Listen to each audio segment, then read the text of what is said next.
Yo, what is going on, you hypocritical Houndoom? Coming at you with my Mega Evolution set review and buy list. Going to be taking a look at most, but not all the cards in the set. The ones I think have competitive potential or could just be kind of cool to play around with when the set drops. And the ones that have competitive potential are the ones that are going to be making its way onto my buy list. And I'll discuss how many, and maybe a little bit more in depth why they're on my buy list, how powerful I think the card truly might be.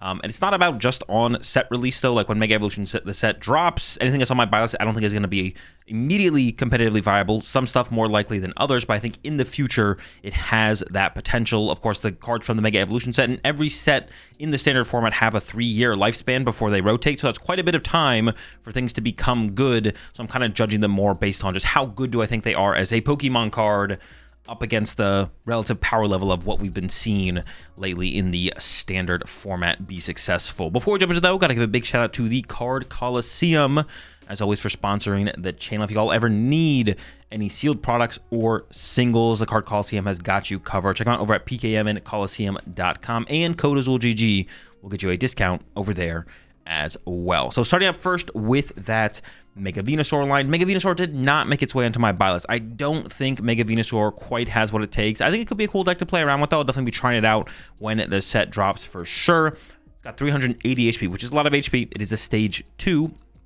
grass Pokemon here. Then as often as you like during your turn, you may use this ability, move a basic grass energy from one of your Pokemon to another of your Pokemon.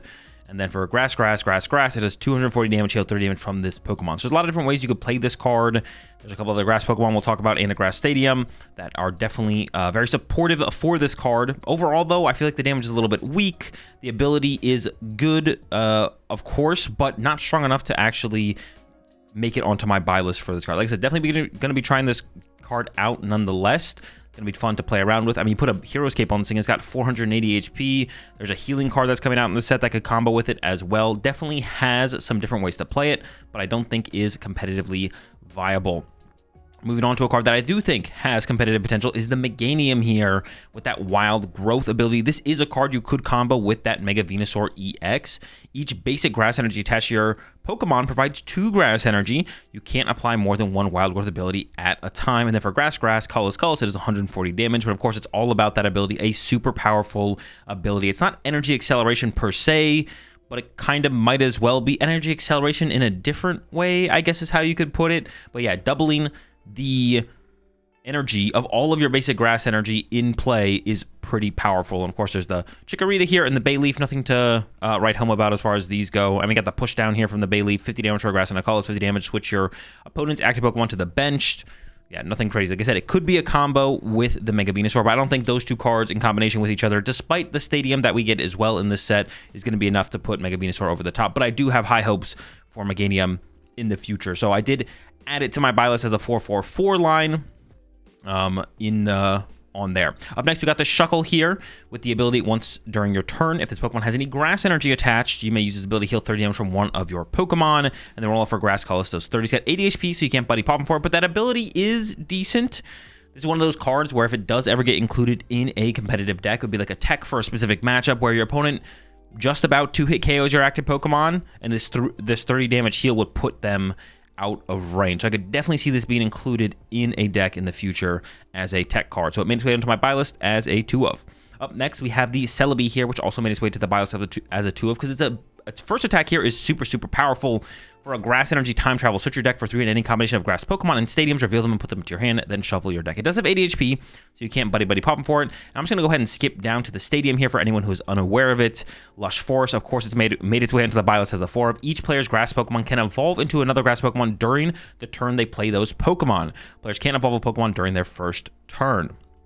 So on your first turn, you wouldn't be able to get value out of the stadium. But let's say you go first, set up some of your basic Pokemon, and then pass to your opponent. On that next turn, you can go from your basic grass Pokemon, whether it be a new one or one of the ones that was in play already, all the way up to the stage 2, and you can start getting value out of their powerful attacks and abilities and whatnot. And finding the stadium and finding the grass Pokemon to evolve with does seem pretty powerful. So I think there is potential for the Celebi alongside some kind of grass deck. Now, getting Celebi into the active and getting the grass energy for the Celebi would be the hurdle to overcome, but it is a really powerful attack. Getting 3 in any combination of grass Pokemon and the stadium cards, of course, you'll just search out one stadium card, unless you already have that in your hand, but getting your grass Pokemon to set up alongside your stadium card is also really, really good. Obviously, with stuff like Iono and Judge in the format, those cards could be taken away, but seems maybe worth the trade-off of including in the deck. So 2 of Celebi to the buy list as well. I really like the idea of this card alongside grass decks in the future. All right, we're going to move along here, skip ahead quite a bit. Mega Camerupt did not make its way into the buy list. We got the Numel here, 80 HP. Call for Family, really powerful attack to have on your main attacker in a deck. For a single Fire Energy, search your deck for up to 2 basic Pokemon and put them onto your bench, then shuffle your deck. So that is really powerful, I will say that. But the Mega Camerupt overall, I'm a little bit underwhelmed here. It's got 340 HP. 240 HP would be terrible for a 3-prize Pokemon of a stage 1. 340 HP, a lot of HP, of course. Roasting Heat for a Fire Energy, 80 damage. If your opponent's active is burned, this attack does 160 more damage. So you're looking at an effective 260 damage. 80 plus the 160 is 240, and you're assuming your opponent's active Pokemon is going to take the burn damage, which is 20, so we're looking at 260 there.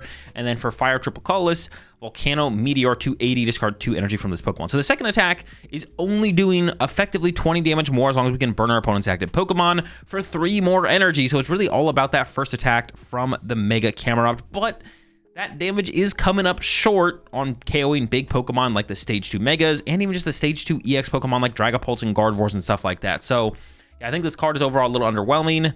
Pretty high stats for a Stage 1 Pokemon, of course, but I don't think it's enough to put it over the top to be able to compete against these Stage 2 Megas and kind of just Stage 2 EX Pokemon in general. So Mega Camerupt does not make its way onto my buy list. We do have a couple different ways to burn our opponent's active Pokemon.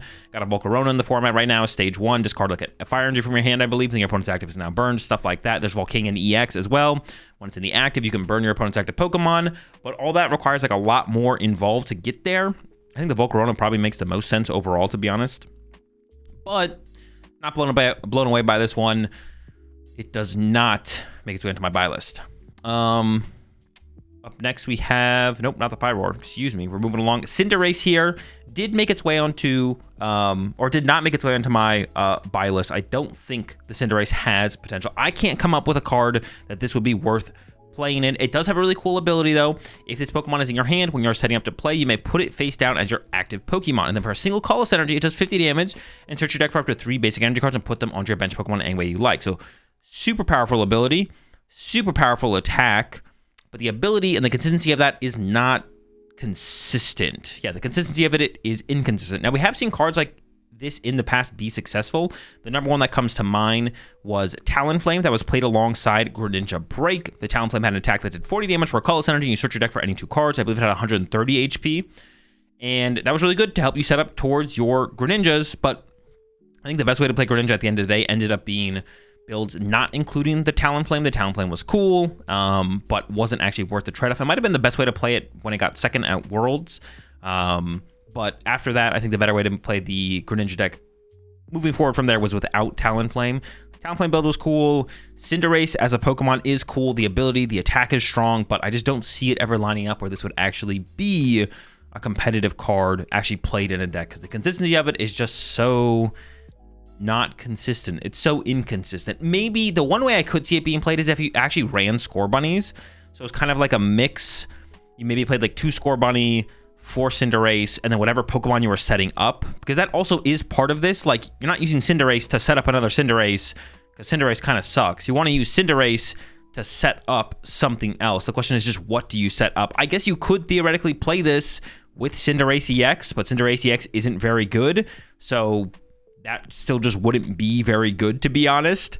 But that could be a cool Cinderace EX deck could come of this. You have a chance of opening this Cinderace, but if not, you're still playing 4 Scorbunny, so you could Candy Cinderace turn 2, and then start attacking with the Flare Turbo from there to set up more Cinderaces. So a full-on Cinderace deck could be cool, but wouldn't be very good. So I don't have high hopes for the Cinderace in the future. And with all this stuff as well, I would love to be proven wrong about all of these things. All these cards that I'm saying I don't think will be competitive. I would love them for all of them to be competitive, but just kind of my experience in the game leads me to believe that I think these cards probably will not be competitive. So if you're trying to gear up and just be as equipped as possible with all the cards that are probably worth having, those are the cards that I'm going to be putting on my buy list. Up next, I have the Kyogre here, which it did make its way into my buy list as a one of. I could see some water deck in the future including a single Kyogre in the deck. Its first attack is pretty efficient and could be pretty powerful. It just needs the right partner to go with it. Riptide for a single water energy. This attack does 20 damage for each water energy in your discard pile, then shuffle those cards back into your deck. So right now, I can't think of anything to pair this with, but it's such an efficient attack on a basic Pokemon they could easily include as a one-of in some kind of water deck that ends up with a lot of water energy in their discard pile that wouldn't mind recycling them, or maybe would want to use this as like a closer. You'd have to be playing a lot of water energy to use this as a closer, but I could see some deck in the future playing like 20 water energy in it, and then that's where the Kyogre could come in to close out the game. You'd be hitting for quite a bit if you had like 15, 16, 17, 18 water energy in your discard pile. You'd also need one for the Riptide, of course, but could possibly make it work. Up next is the Mega Bomb. So once again, did not make its way onto the buy list. I just don't see this card working out. But it's got some pretty powerful attacks here. 350 HP on a stage 1. Once again, really high HP. It is a Mega, remember, so it is worth 3 prize cards. That is the trade-off here for these Mega Pokemon. Actually, I think there's 0 fire Pokemon on my buy list and only 1 water Pokemon. It's just the Kyogre. But we're going to get through the rest of these right now. It's got the Avalanche Hammer for 2 water. Discard the top 6 cards of your deck. This attack does 100 damage for each basic water energy you discarded in this way.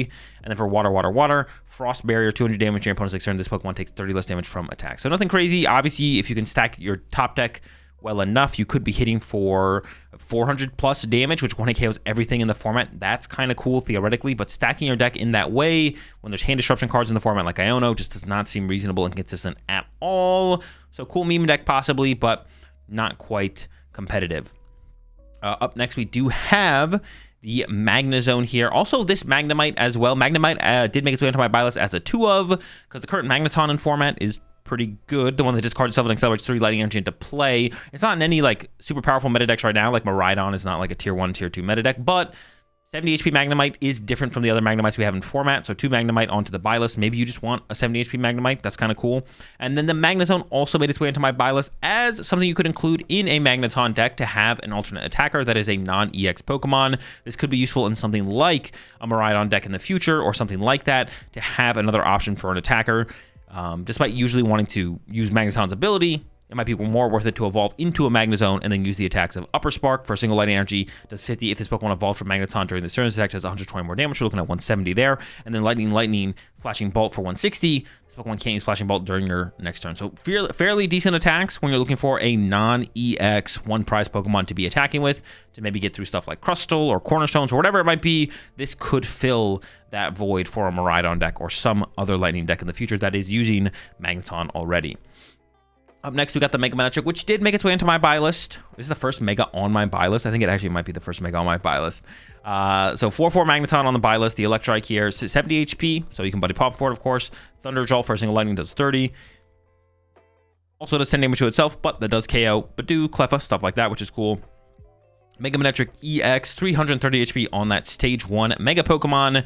Lightning, Flash Ray, 120 to your opponent's next turn. Prevent all damage done to this Pokemon by attacks from basic Pokemon. So pretty powerful attack just to have as an option. It's not even the big attack on the card, of course, because for triple Lightning, Riot Blaster, you do 200 damage. You may discard all energy attached to this Pokemon. If you do, this attack does 130 more damage. So you're doing 330 damage, which is pretty good. That one it KOs most things. It KOs all stage 2 EXs, relevant stage 2 EXs in the format. The Grimmsnarls, the Charizards, the Guardies, the Dragapults, they all get KO'd by us. Now the Mega stage 2s have a little bit more HP than that, so we're not quite hitting those numbers with this card, but that is not bad attack to have. Honestly, this is kind of feels like,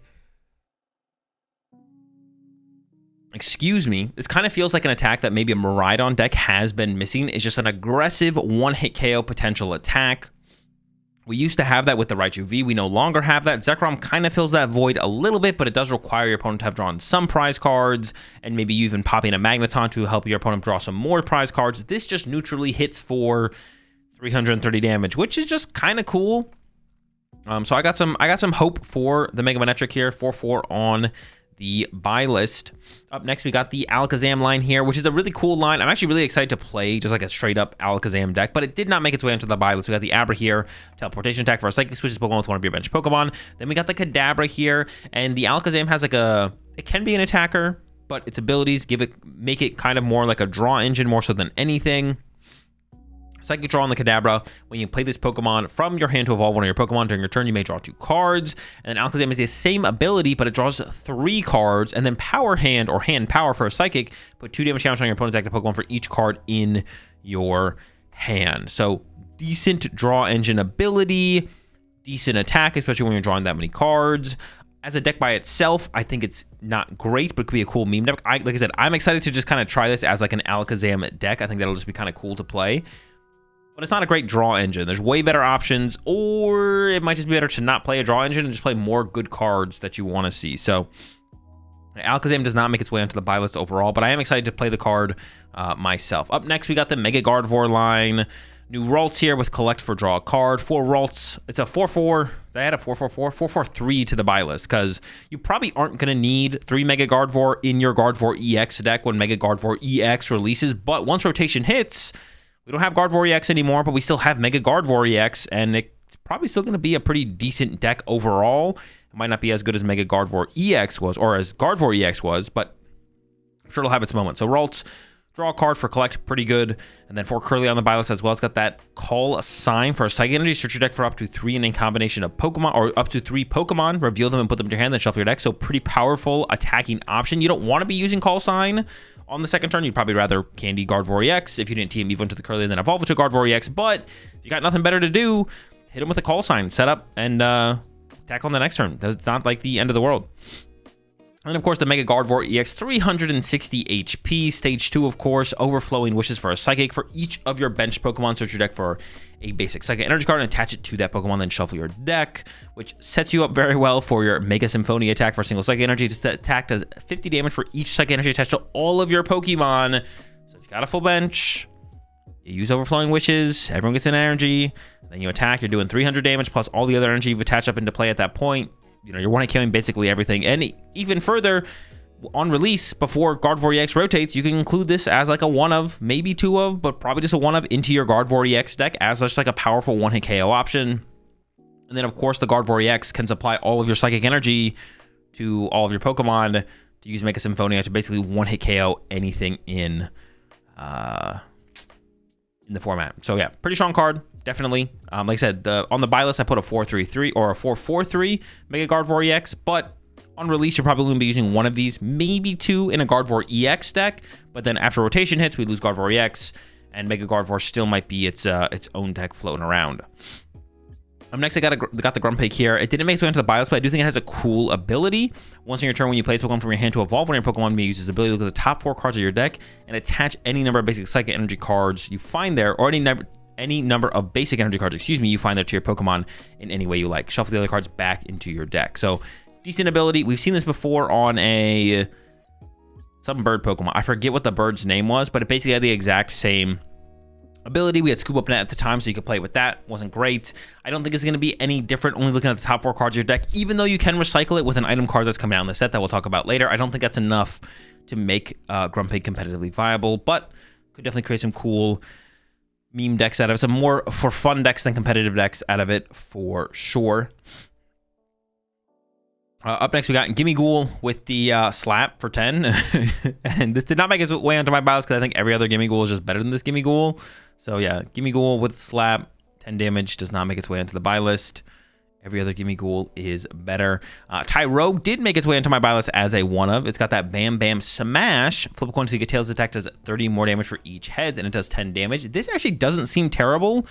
With 2 heads, you one-hit KO stuff like, well, does Ralts have fighting resistance? I actually don't remember. But 70 HP basic Pokemon, Charmanders, Dreepies, stuff like that. If you get 2 heads, you get that first KO. And sometimes getting that first KO is a huge deal in some matchups. So a way to be aggressive with very little setup can sometimes just be a big deal for winning the prize trade. So I could definitely see this being included in decks as kind of a tech card for some matchups where being able to draw that first prize card aggressively without a 2 prize Pokemon is really, really important. And that's where you just kind of initiate the prize trade with a Tyrogue. Of course, like the counter tech to that could just be like playing a Pichu yourself. And this can KO stuff like Badoo and Pichus and Clefas for a single heads, but I'm thinking more in the realm of like trying to get through a Dreepy or something aggressively. Pichu can't quite do that. So that's where Tyrogue could kind of fill the void, I guess, in those scenarios. So I do like the Tyrogue, 1 of on the buy list. I got the Hariyama here, 4-4 on the buy list with the Makuhita and the Hariyama. Once on your turn, when you play this Pokemon from your hand to evolve one of your Pokemon, you may use this ability to switch one of your opponent's bench Pokemon to the active spot. Of course, Hops Double also has this exact same ability, but it's a little bit different. Hariyama is a fighting Pokemon. We are getting a fighting item card that allows us to search for basic Pokemon, basic fighting Pokemon. So there's a little bit more synergy with that item card potentially to want to play this card over the Hops Double. But both could be good. Just kind of depends on what else you're playing in your deck. So 4/4 for the Hariyama onto the buy list. Another card on the buy list is this Lunatone. Super powerful card coming out of this set is the Lunatone. Of course, it does have to go with a Solrock, but the Solrock isn't too shabby itself. Once on your turn, if you have Solrock in play, you may discard a basic fighting energy card from your hand in order to use this ability. Draw 3 cards. You can't use more than 1 Lunar Cycle ability each turn, so you can only play a single Lunatone, or you can only use a single Lunatone ability per turn. Still a pretty powerful ability. And then you do have to have a Solrock in play, but the Solrock actually isn't too shabby itself. Both these have 110 HP, so you can't buddy pop them for them, of course. But you got the Cosmo Beam here from Solrock for a single fighting. 70 damage if you don't have Lunatone in play. This attack does nothing. This attack isn't affected by weakness or resistance. 70 damage for a single fighting energy when you want Lunatone in play because you want Solrock in play for your Lunatone. That's not bad. That KOs Dreepies, that KOs Ralts, anything, even if it has fighting resistance, doesn't matter. This ignores, this attack isn't affected by weakness or resistance. So every 70 HP setup Pokemon gets KO'd by the Cosmo Beam. So this made its way onto the buy list as a, what I put a 4/4 of this on the buy list. I guess you don't really need 4 Lunatone, but I could definitely see you playing a heavier count of Solrock. I mean, we've already seen that a little bit in Japan. Some lists of like Lucario and kind of decks that are just playing the Lunatone Solrock in there in general. Are playing a heavier Solrock count, so you can increase your odds of starting it. But if you're starting it and attacking with it, then your opponent might KO it, which means you want to back up Solrock that much sooner to synergize with your Lunatone to continue to use that Lunar Cycle. So I could see a deck playing for Solrock for sure, because it's such a big combo piece to go with your Lunatone to make sure you can use Lunar Cycle. But then just starting it, going second, so you can turn 1 Cosmo Beam, whatever their active Pokemon is, also seems pretty good, especially when you're trying to KO stuff like Dreepies. Like I mentioned, Dreepies, Ralts, Charmanders, they all get KO'd by Solrock. As long as they're the 70 HP ones, some of them, like there's an 80 HP Charmander coming out, I guess the set after this, stuff like that. But really, really powerful when the Lunatone already is so good with its ability. Having the other piece of the Lunatone combo being this Solrock with Cosmo Beam is kind of insane, to be honest. Up next, we do have the Mega Lucario EX, which did make its way onto my buy list. I think things are going to be a little bit rough for Mega Lucario, especially on release. Gardevoir still seems to be a pretty popular, pretty powerful deck in the format. So Mega Lucario is weak to Psychic. Do you really want to be taking a bad Gardevoir matchup? Most of the time, the answer is if Gardevoir's good in the format, having a bad Gardevoir matchup is worse than having a bad matchup against other decks that are similarly popular, because the potential for Gardevoir success is just so much higher than most other decks. But yeah, for Riolu, for Mega Lucario EX, Riolu, Accelerating Stab does 30 damage during your next turn. This Pokemon can't use Accelerating Stab for single fighting. Pretty cool. KOs Badoo. I feel like I've been saying that a lot lately, where it's like, hey, it's pretty cool. KOs Badoo. And there is a 70 HP Riolu in format, but you probably won't be playing Buddy Buddy Poffin in your Mega Lucario EX deck, because you want to be playing Nest Balls and the new item fighting card coming out that'll allow you to search for Lunatone and Solrock, so you probably just don't have room for Buddy Buddy Poffin to begin with. So playing the 80 HP Riolu is probably the better choice. And then, of course, Mega Lucario EX is also on the buy list. I think I put a 4/3 line on the buy list. The Aura Jab for a fighting energy. 130 attached to 3 basic fighting energy cards from your discard pile to your bench Pokemon any way you like. So you see the obvious synergy there between the Mega Lucario EX and the Lunatone engine. And then the second attack for fighting. Mega Brave does 270 during your next turn. This Pokemon can't use Mega Brave, but we do have that premium power boost or something, or whatever it's called, that does increase the damage from our fighting Pokemon. So you'll be playing that in here for sure. Talk about that here in a second as we go through everything. Up next, we do have the Mega Absol. I did add one of these to the buy list. This is maybe the card I'm most skeptical on that I've added to my buy list, where I'm most leaning towards wanting to cut it from the buy list. It does need to be a lot of setup for this card to work. For Dark Nicolas, Doom Period, if your opponent's active Pokemon has exactly 6 damage counters on it, that Pokemon is knocked out. Obviously, we have Monkey Dory in the format. Monkey Dory moves 3 damage counters from your side to your opponent's side. If you have 2 Monkey Dory set up, you can Doom Period for the KO. Is that enough? I don't know. Dark Colorless, Cruel Claw, 200. Your opponent reveals their hand. Discard a card you find there. So yeah, Mega Absol EX seems okay. One of on the buy list. I don't think you're going to be playing it for its Cruel Claw, although I have seen some cool like turbo Cruel Claw builds of Mega Absol that seem kind of cool. But I think, yeah, playing for the Doom Period is probably going to be the better way to utilize this card. I'll have to wait and see, but That's how I currently feel about it. Spiritomb here. Whenever your active dark Pokemon is damaged by an attack from your opponent's Pokemon, put 1 damage counter on the attacking Pokemon. So this could be, once again, it's kind of like the Shuckle that I talked about earlier. There could just be a matchup where you're coming up like 10 damage short on return KO in your opponent's Pokemon after they're done attacking your active dark Pokemon. So Spiritomb is on the buy list as a 4 of. Like, you never know how many you would need. So I put 4 of on here. I could see you playing 2, 3. Just depends on how matchups break down. But I could definitely see it being relevant in some dark decks at some point. You probably never play 4 in a deck, but maybe 3. If you like play 2 and you need 2 in play in a certain matchup or something like that, you'd maybe play 3s just to help with the prize card variance. And then Mountain Breaker, discard the top card of your opponent's deck for a single dark energy. It does 10 damage, which is kind of whatever. I guess it's some way to maybe break stalemates. Like if you are both sitting there and you don't want to KO each other for whatever reason, then you can just go up there and go 10 damage plus discard the top card of your deck, and then your opponent kind of has to do something, which could be cool, I guess. Up next, we got this Yveltal, pretty powerful card, actually. It's got that clutch for dark energy, it's 20 damage on your opponent's next turn. The defending Pokemon can't retreat, and then dark colorless, it does 110, but it's really all about that first attack. We see how powerful and prevalent stuff like Sob on the Water Ogre Pawn, or Corner on the, is it Corner on Maractus? Or Corner on Sudowoodo can be in the current format, in the current metagame. Yveltal just kind of does it, but different. I think some decks that currently play the Maractus will probably stop playing Maractus and instead include Yveltal. The benefits of Yveltal is that it has the free retreat. It does require a dark energy. Maractus requires colorless energy, so it will kind of depend. Stuff like Frostlass Monkey Dory might switch to playing Yveltal. The Maractus' ability can be kind of cool when your opponent knocks it out, but a majority of the time, especially in Frostlass decks, I find Maractus' ability to be more of a liability than anything, and making it awkward to sometimes set up double Frostlass, because you just end up in situations where you are like KOing your Pokemon in play because you don't have enough Monkey Dories to move all the damage all your Frostlass are doing on your side of the field to your opponent's side of the field, and it can be harder to combat your opponent's Monkey Dories when you have Frostlass set up. Even if it's just one Frostlass, you have a couple Monkey Dories set up, you're trying to move the damage to their side of the field, but you have a Maractus plus 2 Monkey Dories continue to build up damage on your side of the field from their Frostlass, and then they start building up Monkey Dories and moving that damage back to your side. It can just be too much damage too quickly, and your opponent can break free from the Maractus lock, or just kind of win the game because they just win kind of the Monkey Dory Frostlass war. So having something like Yveltal that doesn't have an ability gives you more control over what your opponent's going to be able to take advantage of on your side of the field when you set up Frostlass and stuff like that. Also becomes a better inclusion in something like Grimmsnarl. Specifically, the free retreat means you have more mobility. Starting the Maractus isn't as big of a liability, stuff like that. So overall, powerful card, 2 of on the buy list. Let's see what I got next here. We have the Mega Mawile, super powerful late game attacker for metal decks. It's got that Greedily Devour for 2 metal. This attack does 8 damage for each prize card you have taken. Specifically, seems like a big buff to Archaladon, because you can draw a decent amount of prize cards in the early game, but as you get to the late game and your opponent has stuff set up like Dragapults, stuff with a lot of HP, it can be hard to close out games as Archaladon, but this gives you a tool. You draw those first 4 prize cards, and then all of a sudden use an Archaladon to set up a Mega Mawile EX, and all of a sudden you can close out games through the Mega Mawile instead. Its second attack isn't anything crazy. I mean, it's still solid. Metal, colorless, big bite, 260.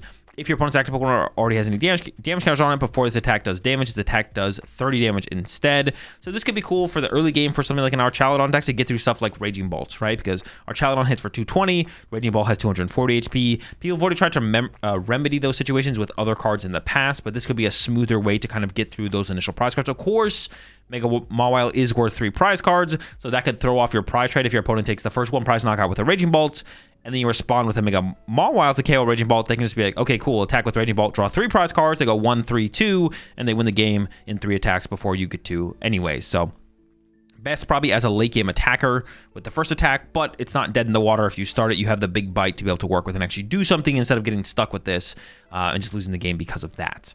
Up next, we got this Tinkatuff here. Did not make its way into the buy list, but it could be a cool, I don't know, tech card, something like that. When you play this Pokemon from your hand to evolve one of your Pokemon during your turn, you may use the ability flip a coin. If heads, discard an energy attached to your opponent's active Pokemon.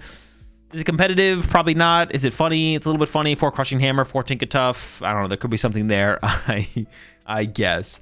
Up next, we have the Mega Lucario EX. Once again, did not make its way into the buy list, but I'll go through it anyways. Strafe for colorless energy, 40 damage. You may switch to one of your bench Pokemon, and then for Fire Psychic colorless, you do 300 damage. Discard all energy from this Pokemon.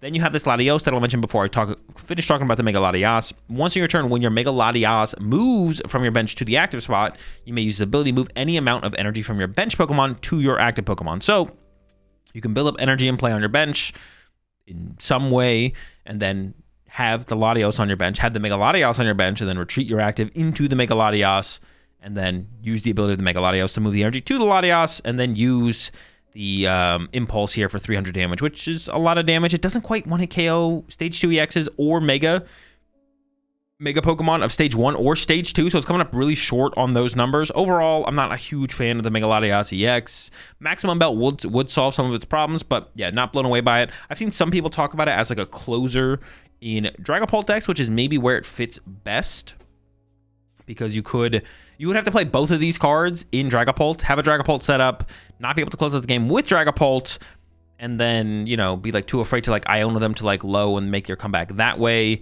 And then you would have to have bench space for both of these, have enough energy in play to get into the Impulse. Even as I'm explaining, it seems kind of ridiculous and probably not worth the trade-off, but I could see this being included in a Dragapult deck, possibly. Probably not. The card is probably just not great. Up next, we got the Mega Kangaskhan EX, which I think as a deck is probably not good, but as a support Pokemon actually isn't bad. It's got that ability run errands. Once in your turn, this Pokemon is in the active spot, you may use this ability. Draw 2 cards. You can't use more than one errand run ability each turn. It does have 3 retreat costs. We do have Latias EX in the format. So if you combine this with Latias EX, Mew, and Pheasantipity, that is a lot of onboard draw power your opponent has to overcome potentially into the late game as they're playing their Ionos and stuff like that. Gives you more outs to getting around those kind of cards. For triple colorless, it does have the rapid fire combo, 200 damage, flip a coin until you get tails attack, does 50 more damage for each heads, which, you know, 3 heads in a row isn't ridiculous, and it would let you KO all EX Stage 2s in format. Not quite all Mega Stage 2s. You come up a little bit short on those. I've seen some builds of this deck as like a tank Mega Kangaskhan deck. You play Bravery Charms, you play the Bouffalon to reduce the damage your basic colorless Pokemon take by 60, and then usually play it with like some other Terra Pokemon as well. I don't think it's great. I don't think it's great as a deck itself. I don't think the rapid fire combo is good enough. If you get lucky, it's pretty chill, but besides that, I think it's going to find its home as just kind of a support Pokemon. Comboed with that Latias EX, like I mentioned, your active gets KO'd, you push a Mega Kangaskhan, you draw 2 cards, you retreat to your next attacker, you know, and you get that little bit of extra value on board draw power there. Up next, we got the Gumshoos. I did add this to my buy list as a 2-2. Yungoos here, 70 HP, 10 buddy pop for it. The Gumshoos, though, pretty interesting. It's got the ability Gather Evidence. Once in your turn, you may use this ability. Switch a card from your hand with the top card of your deck. Oh, it's switch a card from your hand with the top card of your deck. For some reason, I thought this ability was just take a card from your hand and put it on top of your deck. So it's actually way better than I thought it was. This effectively lets you see one more card. Not exactly. I guess like your next top deck is going to be the card you already saw. But it lets you see more on your turn. Like if you play a Research, draw 7, then you can use Gather Evidence, take a card from that hand, put it on top of your deck, take that next card. I thought it was just puts a card from your hand on top of the deck, but it actually switches them around, which is actually that much better. And specifically, this could be really, really good in an aggressive deck, maybe a Noctowl-based deck. Yungoos and Gumshoos both have less than 100 HP, so Fan Rotom can find them, stuff like that, to prevent or play around Iono specifically. I guess also this could like set up for like Chansey combo type stuff. That could be cool as well. But yeah, honestly, the Gumshoos, the ability is pretty decent. The ability is definitely decent on the Gumshoos. I'm actually, yeah, the ability is better than I thought it was. I'm a little bit more intrigued by this card for sure. So yeah, 2-2 on the buy list of the Gumshoos. And that's the last of the buy list cards for, and actually we got to the bottom here, of the Pokemon. Now we get into the trainer cards. And for trainer cards, I always put them on the buy list as a 4 of. I mean, I could do the same thing for Pokemon, I guess, but I usually don't. I usually try and keep the Pokemon counts as low as possible, or like as minimalistic as possible. For the most part, but for trainer counts, I always put them as 4 of. And up first, as a 4 of, we have Acerolas Mischief. You can only use this card if your opponent has 2 or fewer prize cards remaining. Choose one of your Pokemon in play. Do your opponent's next turn. Prevent all damage from and effects of attacks done to this Pokemon by attacks from your opponent's Pokemon EX. So potentially very powerful supporter. It does have quite a few conditions to be met, and your opponent can still play around it probably in some way. Of course, first is your opponent has to have 2 or fewer prize cards remaining, and then you have to choose one Pokemon in play, and your opponent's Pokemon EX can't damage or affect it, but if you have anything else in play, they can damage or affect that. So potentially very powerful. but it needs all the right pieces around it.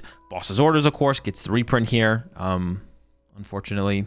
Up next, we got Dangerous Ruins, 4 on the buy list as well, of course. Whenever either player puts a non-dark basic Pokemon onto their bench, put 2 damage counters on that Pokemon. We've seen many stadiums like this in the past. Most notably about this one, in comparison, though, is that it will still take the damage even if they Buddy Poffin for it or Nest Ball for it, which in the past, stadiums like this didn't have that, or there was that difference where if like something got Nest Balled for, you wouldn't take the 20 damage because it would be from hand. Now it's just whenever it makes its way onto the bench. So that's kind of cool. Definitely makes this card a lot more powerful than it's used to be in its previous forms. Could be okay to combo with Monkey Dory, like your own Monkey Dories. It's a way for you to build up damage on your own Monkey Dories, possibly. But overall, the stadium does not seem ridiculously powerful. But it could come up as like a cool tech card in the future at some point. Yeah, not ridiculously powerful, but definitely on the buy list as a 4 of. Energy Switch gets a reprint here as well, worth noting. Fighting Gong, this is the fighting item card that I mentioned earlier. Search your deck for a basic fighting Pokemon or a basic fighting energy card, reveal them and put them in your hand, then shuffle your deck. So super powerful item card here for fighting Pokemon. Is it going to be enough? Is going to be the question. Up next, we got the Iron Defender. During your opponent's next turn, all of your metal Pokemon take 30 less damage from attacks from your opponent's Pokemon. It is on the buy list, and I don't know, this one's a little bit more situational. I don't see metal decks immediately cramming 4 of these into the deck. I could see them playing a couple of them to potentially get the this effect into play a couple times throughout certain matchups. So potentially decent card in metal decks, but I could also see this just not being played for a while until the right deck lines up with the right matchup, and then I could see it being included in a metal deck. Lillie's Determination, probably the most powerful card coming out of the set, especially as far as trainer cards go. Shuffle your hand into your deck, then draw 6 cards. If you have exactly 6 prize cards remaining, draw 8 cards instead. So insanely powerful card. Shuffle, draw 8 is absurd. I don't think we've ever seen that before on a card with such little conditions needed to be met. Of course, this when it's going to be most necessary is the early game, and that's when you get to take the biggest advantage out of this, and then only once you've drawn a prize card do we see it start to have the drawbacks, but at that point you're more set up, you have more stuff in play to work with, so it's not even that big of a deal. Shuffle your hand into your deck, draw 6 is something we saw in the past, and it was always a super powerful inclusion as a supporter card in many decks. So shuffle, draw 8 in the early game, and then 6 for the rest of the game is just kind of that much better. So insanely powerful card, obviously on the buy list. Lieutenant Surge's Bargain did not make it to the buy list. This is a funny card for sure. Ask your opponent if both players may draw a prize card. If yes, both players draw a prize card. If no, draw 4 cards. Like, what is this card? What is this card? Silly card, obviously not on the buy list. Next up, Lush Forest. We already talked about it. 4 on the buy list, of course. Evolve your grass Pokemon aggressively. Mega Signal, also on the buy list. Search your deck for a Mega Evolution Pokemon EX. Reveal it and put to your hand, then shuffle your deck. This card is like a little bit underwhelming. Not like extremely underwhelming, especially if you're playing a deck that plays search cards like Arvin or any future supporters that search your deck for item cards. This will be like a inclusion at least as a 1 of. So probably never be a 4 of. Not that I can't see this ever being like a 4 of in a deck. I do have 4 of it on the buy list because it's a trainer. Maybe it could happen, but this will be like a inclusion, like it's like a 2 of or a 1 of. It kind of depends on what Pokemon search we have once rotation hits specifically. Pre-rotation, this might not be played at all because we have so much Pokemon search in the format. But post-rotation, like currently we lose stuff like Nest Ball. I'm sure there's a possibility we get other Pokemon search in the format, but maybe not, who knows. And then the value of this will definitely probably go up. Mysterious Garden on the buy list, of course. Once during each player's turn, that player may discard an energy from their hand in order to draw cards until you have as many cards in your hand as you have Psychic Pokemon in play. So obviously seems like a pretty solid inclusion potentially in Gardevoir. Whether that be Gardevoir EX right now or once rotation hits, possibly playing this alongside Mega Gardevoir EX. Being able to draw up to 6 cards into your hand off a stadium card on top of potentially drawing more cards with your supporters is just kind of absurd. So the potential power of this card is just like super, super high. Really good stadium card. It needs the right partner to go with it though, of course. It doesn't seem like overwhelmingly powerful with Gardevoir EX. It just seems kind of good. But in the future, who knows what Psychic Pokemon will come out that will be able to take advantage of the Mysterious Garden. Premium power up during this turn. Attacks used by your fighting Pokemon do 30 more damage to your opponent's active Pokemon. This is going to be a big boost for decks like Cynthia's Garchomp EX and, of course, the Mega Lucario EX that is coming out in the set as well. Cards like this in the past have always been broken? Not broken. Very powerful. We're talking about Fusion Tablet in Fusion Mew VMAX. We're talking about Electro Power with Pikarom. Insanely powerful, impactful cards in those decks. And even though on release it doesn't seem like the fighting Pokemon are going to be insanely powerful, I almost think that Cynthia's Garchomp might have a better chance at being viable than Mega Lucario EX, to be honest, because Mega Lucario EX is weak to Psychic. The future is bright for fighting Pokemon with this card in the format. That's for sure. I'm sure we'll see this pop up in fighting decks in the future, most definitely. Repel is on the buy list, of course, switch your opponent's active Pokemon to the bench. On release, we have Iron Bundle, of course, which I think is probably a little bit more powerful than Repel. You can Nest Ball for it, you can Artisan for Iron Bundle, you can Night Stretch or Recover and reuse it again, whereas Repel is an item card, and you can only use it once, and you're probably not playing you're not playing Item Recovery in your deck to begin with, whereas like you're probably playing Pokemon Recovery, so Iron Bundle is kind of just a better Repel on release, but once rotation hits, does actually Iron Bundle rotate? Once Iron Bundle rotates, I think it does rotate with rotation, but even if it didn't, Repel still might find a home in the future. Maybe one of the cards I am most exciting for, because it does synergize with Palafin EX, which I don't think Palafin EX will be competitive, but maybe it will be, is Surfing Beach. Once during each player's turn, that player may switch their active water Pokemon with one of their bench water Pokemon. This is theoretically a huge buff for Palafin. Of course, I haven't tried it out yet, but insanely powerful stadium. When you're playing water Pokemon that like to go from the bench to the active or the active to the bench, I don't think this works that well with Chi and Pow, but I think it is pretty good with Palafin EX, and who knows, maybe some water Pokemon in the future. Suspicious Clock, de-evolve one of your evolved Psychic Pokemon by returning any number of evolution cards on it to your hand. That Pokemon can't evolve this turn. This is actually interesting. This works with, this could be powerful in Gardevoir, because it allows you to like kind of take multi-prize Pokemon out of play. If you only have like one Gardevoir EX in play as a multi-prize Pokemon, you could de-evolve it down to the Kirlia on that turn, then your opponent doesn't have an option to KO 2 prize Pokemon during their next turn, which would be annoying for them possibly. It also works with the Alakazam that we talked about earlier. Being able to de-evolve the Alakazam and then re-evolve them up. So in like a straight Alakazam deck, it seems kind of cool. Of course, it is like pretty resource intensive in the fact that you need to have all these other evolution lines set up to be able to abuse it in that way, so I'm not sure how effective that will be. I was actually just kind of thinking with the Tinkaton, actually. Now, this probably won't be good, but the way it's worded, if this Tinkatuff was evolved into a Psychic Tinkaton, theoretically maybe the one that discards a card and then draws 3 cards, you could Suspicious Clock to de-evolve the Psychic Tinkaton, and then also you could pick up the Tinkatuff. The Tinkatuff itself doesn't have to be Psychic, just the initial Pokemon you're de-evolving has to be Psychic, which would be the Tinkaton. So that could actually be interesting to have like an energy control type deck. Tinkatuffs, Suspicious Clocks, Tinkaton for draw power. I don't know, maybe there's something there. Probably not, but it could be like a cool energy meme control deck or something like that. I don't know, it could be a meme. And last one is Wally's Compassion here. This is the card that I was talking about that could see some synergy with that Mega Venusaur EX. Heal all damage from one of your Mega Pokemon, Mega Evolution Pokemon EX. If you healed any damage in this way, put all energy attached to that Pokemon into your hand. So obviously, there's synergy there between this and the Mega Venusaur. Overall, still not hype on Mega Venusaur despite the tools it's gaining in this set. And this card's decent, though. I mean, we could see this in some kind of weird deck in the future. Definitely, potentially a viable inclusion. So, of course, Wally's Compassion is in the buy list. All right, let me know what you think about the set coming out. Mega Evolution. What takes did I have in this breakdown that you think were incorrect? Do you think Mega Venusaur EX is going to be good? And is there any combinations that I didn't talk about with some of the cards that I thought was going to be good? Let me know. Comment section down below. Or are any of the cards that I think could be competitively viable in the future? Do you think they're just bad? Once again, comment section down below, and I'll catch y'all in the next one.